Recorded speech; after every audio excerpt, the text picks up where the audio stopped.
Assalamualaikum warahmatullahi wabarakatuh. Teman-teman kelas 10 IPA 1 dan 10 IPA 2, apa kabar kalian hari ini? Minggu pertama di semester 2 dan kita masih dalam rangka PJJ. Jadi masih belajar online. Tetap semangat ya, jangan bersedih. Dan bagaimana nilai kimianya? Apakah memuaskan atau menyakitkan? Kalau memuaskan ya selamat dan tolong dipertahankan, kalau perlu ditingkatkan. Dan kalau misalkan masih menyakitkan, tolong bertobatlah kalian ya kan, dan harus lebih rajin lagi berarti, dan lebih proaktif lagi dalam belajar, kerjai tugas-tugasnya, jangan lupa absen. Dan ini berlaku tidak hanya untuk pelajaran kimia, tapi untuk semua mata pelajaran ya, biar nilai rapotnya itu tidak di bawah KKM. Jadi nilai C-nya itu sedikit atau sama sekali nggak ada. Dan di semester 2 kali ini dimulai dengan video pembelajaran dari Bundae, tapi bedanya video kali ini tidak menampilkan wajah Bundae, karena di semester 1 udah sering ya video semua mukanya Bundae, takut kalian enek. Jadi di semester 2 ini videonya hanya memperdengarkan suara merdu Bundae, dan tapi merdu dan bermakna ya. Di bab pertama di semester 2 ini kita akan bahas tentang tata nama senyawa kimia. Nah, ini materinya masih berhubungan dengan bab sebelumnya, di mana kalian sudah bisa membuat senyawa kimia melalui ikatan ion dan ikatan kovalen. Nah, kalian itu sekarang dituntut untuk bisa memberikan nama. Jadi nggak hanya bikin, tapi juga harus bisa memberikan senyawa, nama senyawa dari senyawa-senyawa yang kalian buat.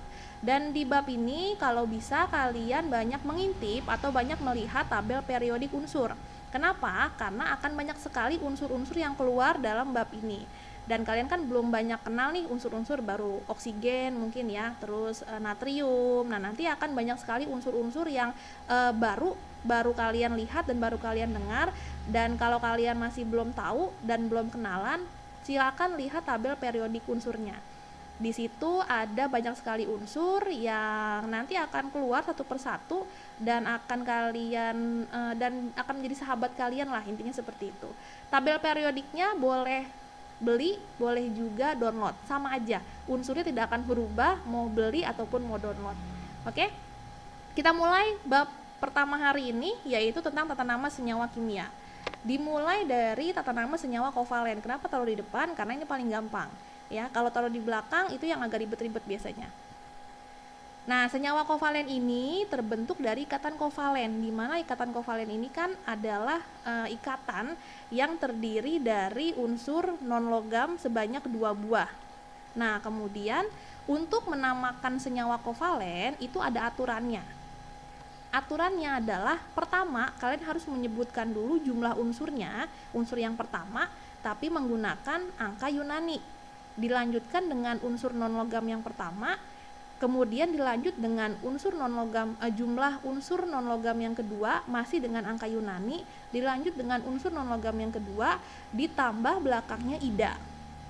Nah, angka Yunani itu seperti apa sih? Ini kalau sekalian hafal ya. Jadi 1 itu mono, 2 itu di, 3 tri, 4 tetra, sampai 10 itu deka.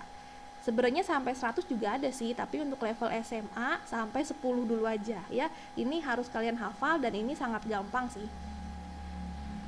Dan untuk unsur yang pertama, kalau dia berjumlah 1, tidak perlu disebutkan kata mononya ya. Tolong diingat, kalau nanti kamu ketemu senyawa yang unsur pertamanya jumlahnya 1, itu tidak perlu menyebutkan kata mono. Jadi langsung saja sebutkan nama unsur yang pertamanya. Oke. Kita lihat contohnya, ada N2O, P2Cl5, S2O3, CO2, CO, dan SO3. Silakan diingat-ingat lagi angka Yunaninya. Ini Bunda tampilkan di sudut ya, biar kalian bisa lebih mengingat. Nanti kalau ulangan nggak ada nih ingat-ingat kayak gini. Oke, kita cek yang pertama, N2O5. Di sini kalau yang namanya jumlah unsur, ini adalah yang di sini ya. Jadi angka-angka yang di bawah ini adalah jumlah unsur. Berarti N2 ini jumlah N-nya ada 2. Nah, O-nya kalau nggak ada angkanya ini berarti 1. Ya, kalau angka 1 itu nggak pernah ditulis. Sama kayak dalam matematika, angka 1 itu nggak pernah ditulis, tapi dia ada sebenarnya. Ya, kayak jomblo aja gitu.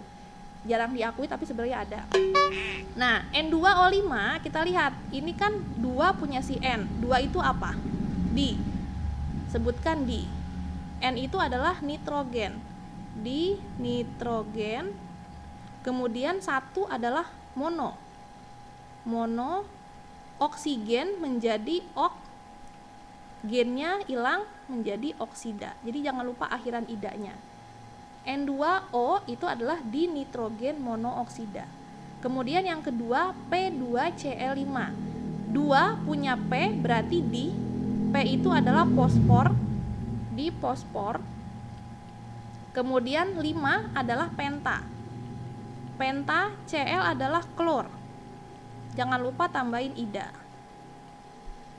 Nah, yang ketiga adalah S2O3. 2 adalah di. Nah, S itu adalah sulfur. Silakan nanti dicek lagi di tabel periodik. 3 tri oksigen menjadi oksida. Nah, ini yang tadi angka unsur yang pertama jumlahnya 1 tidak perlu dituliskan mono. Ya, ini kan C jumlahnya 1, tapi kamu nggak perlu nulis mono karbon. Nah, ini mononya dihilangkan. Jadi langsung aja karbon di oksida. Nah, ini sering kamu dengar kan? Sekarang tahu dari mana asal nama karbon dioksida. Kemudian yang ini, nah ini sekarang C sama O nya jumlahnya 1, tapi untuk C nya tidak perlu pakai mono, jadi langsung karbon pakai C ya, kayak orang Inggris, karbon monooksida. Yang terakhir SO3 sama S nya juga 1 tapi nggak perlu pakai mono, jadi langsung aja sulfur trioksida. Nah, seperti ini ya. Ini adalah contoh dari penamaan senyawa-senyawa kovalen menggunakan angka Yunani di depannya sebagai jumlah dari unsurnya. Masih gampang. Nah, ada beberapa senyawa kovalen yang penamaannya itu tidak mengikuti aturan yang tadi. Karena apa? Dia sudah punya penamaan umum. Nah, biasanya penamaan umum ini sering digunakan di pasar. Contohnya H2O. H2O itu kan namanya sebenarnya kalau dipakein aturan yang tadi ya, di hidrogen monooksida. Tapi orang-orang dalam kesehariannya sering menyebut dengan air. Begitu juga dengan NH3, nama seharinya adalah amonia. CH4 itu metana, dan C6H12O6 itu sering disebut sebagai gula atau glukosa. Ini adalah penamaan umum dari beberapa senyawa kovalen. Sebenarnya masih banyak lagi ya yang lainnya, tapi nanti kita akan bahas satu persatu dan akan ketemu dengan sendirinya. Oke, next ke tata nama senyawa ion. Mudah-mudahan senyawa kovalennya ngerti ya, karena itu gampang banget, cuma tinggal di nitrogen monooksida dan kawan-kawannya. Sekarang kita masuk ke tata nama senyawa ion. Ini agak belibet sedikit gak usah banyak-banyak ya, karena masih di awal. Oke. Nah, seperti yang kalian tahu, senyawa ion itu merupakan senyawa yang terdiri dari unsur logam dan unsur non-logam. Dan perlu kalian ingat, unsur logamnya pasti letaknya di depan. Dia nggak mungkin di belakang. Dilanjutkan dengan unsur non-logam. Dan aturannya sama, dia punya aturan juga kayak tata nama senyawa kovalen, tapi di sini kita bagi senyawa ionnya. Kita bagi logamnya. Yang pertama itu logam golongan A. Nanti ada logam golongan A, ada logam golongan B. Ini kita bahas dulu yang logam golongan A. Wow, pendek sekali ya. Cuma tinggal sebutkan unsur logamnya, dilanjutkan dengan unsur non-logam, ditambah dengan ida. Berapapun jumlah unsurnya tidak perlu disebutkan. Kalau tadi kan kovalen, kalau 2 disebutkan di, 3 tri. Tapi untuk senyawa ion tidak perlu. Jadi mau dia 2, 3 itu nggak usah disebutkan berapa jumlahnya. Nah, di sini ada contoh. Yang pertama adalah NaCl. Jadi langsung aja sebutkan Na itu adalah senyawa atau unsur natrium. Nah, tinggal sebutkan natrium. Kemudian Cl adalah klor. Tambahin jangan lupa ida. Yang kedua MgCl2. Nah, di sini kan ada angka 2 nih. Nah, kamu nggak perlu sebutkan menjadi diklorida, tapi langsung sebutkan magnesium klorida. Kemudian yang ketiga K2O. Nah, sama juga K2 ini nggak perlu disebutkan menjadi dikalium, tapi langsung aja kalium oksida. Nah, ini adalah contoh dari penamaan senyawa ion yang menggunakan logam golongan A. Masih gampang, jadi hanya menyebutkan unsur logamnya apa, unsur non-logamnya ditambah dengan ida. Masih gampang banget. Kemudian yang kedua, kita akan memberikan nama senyawa ion tapi menggunakan logam golongan B.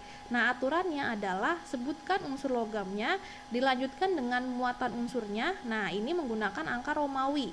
Dilanjut dengan unsur non-logamnya, tetap belakang tambahin dengan ida. Contohnya adalah FeCl3, namanya besi 3 klorida. Kenapa besi 3 klorida? Kenapa nggak besi 1 klorida? Karena 3 ini merupakan muatan. Tolong bedakan antara muatan dengan jumlah unsur. Ya, kalau jumlah unsur biasanya ada di sini.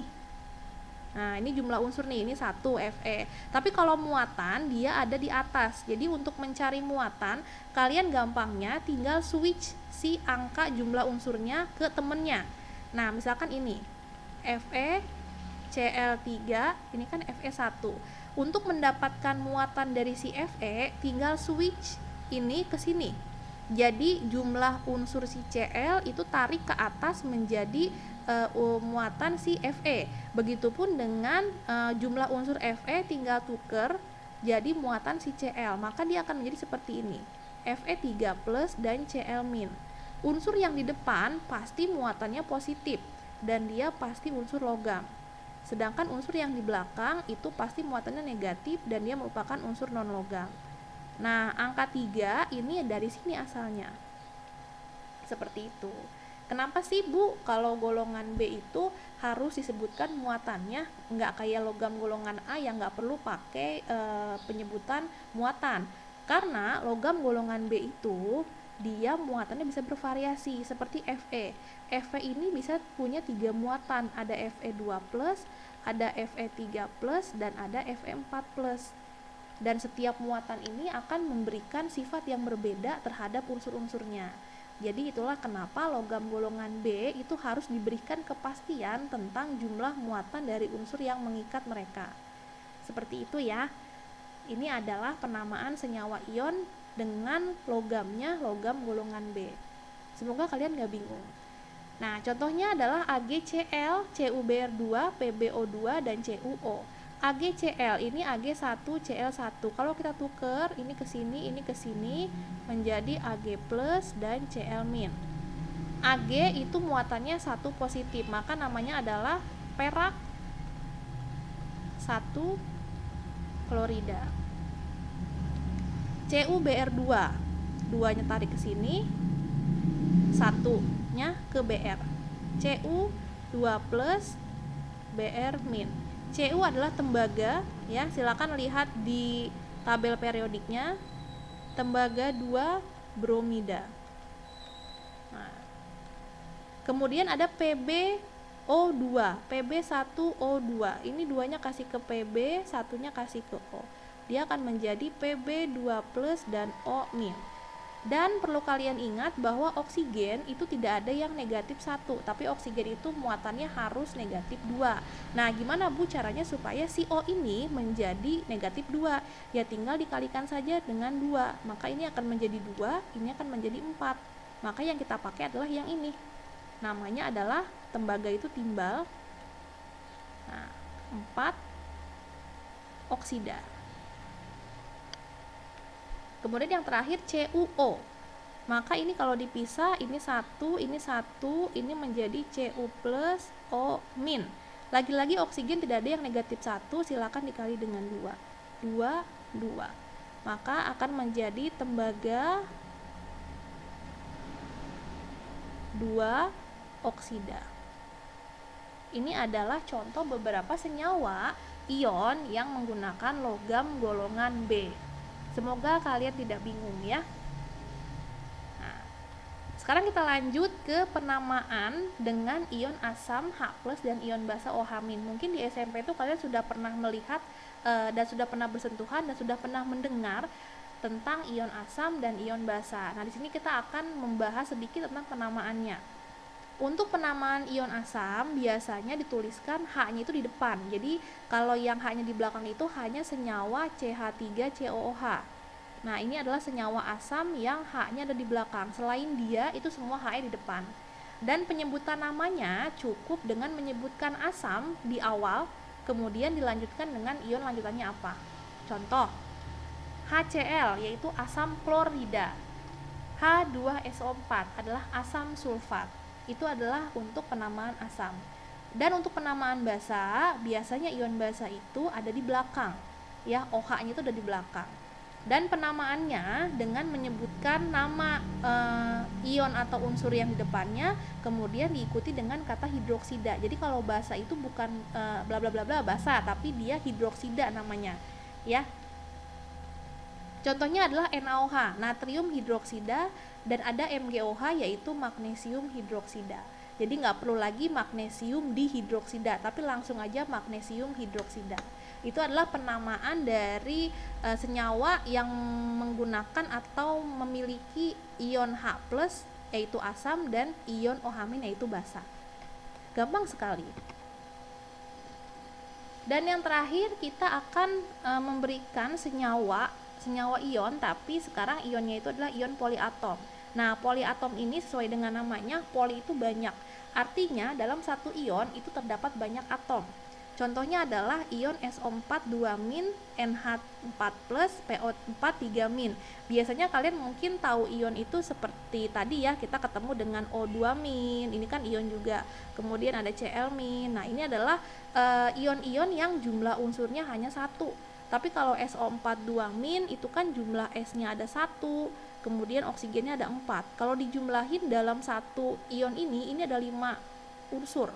Nah, inilah yang dinamakan sebagai ion poliatom, dan dia setiap ion poliatom itu sudah memiliki namanya sendiri. Jadi kalian tinggal hafalin.